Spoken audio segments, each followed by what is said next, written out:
Hello and welcome to Climbing Daily and welcome to the Tips Show. Today we've got some expert advice from one of my favourite climbers, Mr. Jonathan Siegrist, and he's talking to us about climbing shoes.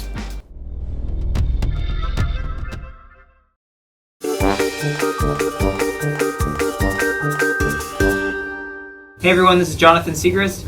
I'm here in Catalonia and I'm going to talk to you a little bit about when and where to use different types of climbing shoes. So, different types of climbing shoes are designed for a distinct purpose, and they're each really designed to be used on a specific kind of route or a specific type of rock. So the first characteristic that I really look out for when I'm choosing a shoe is the stiffness of the shoe. The stiffness of the midsole and also the toe box of the shoe is largely going to define how it performs on different types of rock.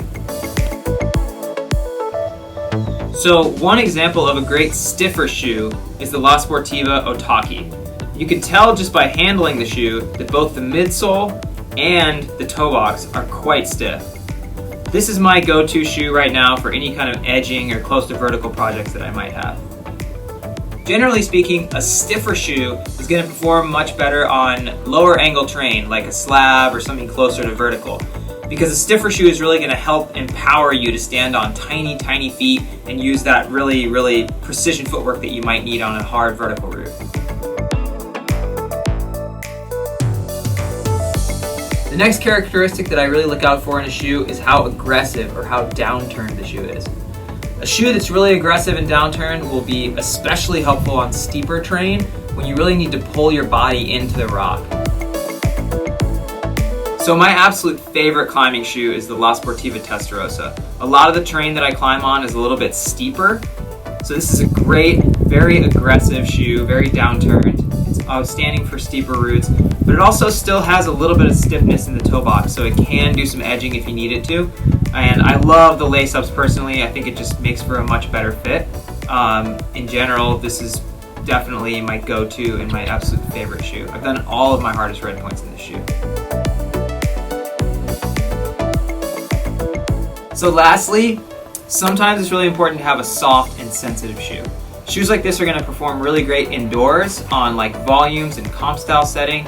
They're also going to perform really great in any setting where you need a lot of contact area with the rock. So if you're smearing a lot or maybe you're climbing tufas, shoes like this can be great. Boulders often go for a really soft shoe because they can be really good for toe hooking and for heel hooking. If you're doing some kind of lip traverse or some kind of like crazy mantle top out, a soft shoe can be awesome for that type of thing.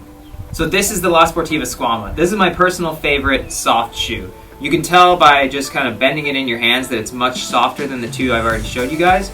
It still has a little bit of stiffness in the toe box, so it can do some edging if you needed to. But really this is going to be a great shoe for toe hooking, for heel hooking.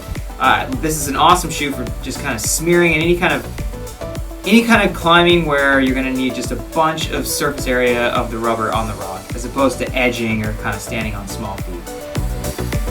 Okay everybody, thanks for joining in. This is Jonathan Siegrist out here in Catalonia. I'm talking to you a little bit about how, when, and why to use different types of climbing shoes. Have fun and be safe out there, everyone. I love you. Thanks for that, Jonathan. More of his tips coming next week. That's all we've got time for today. Thank you for watching and I'll see you soon.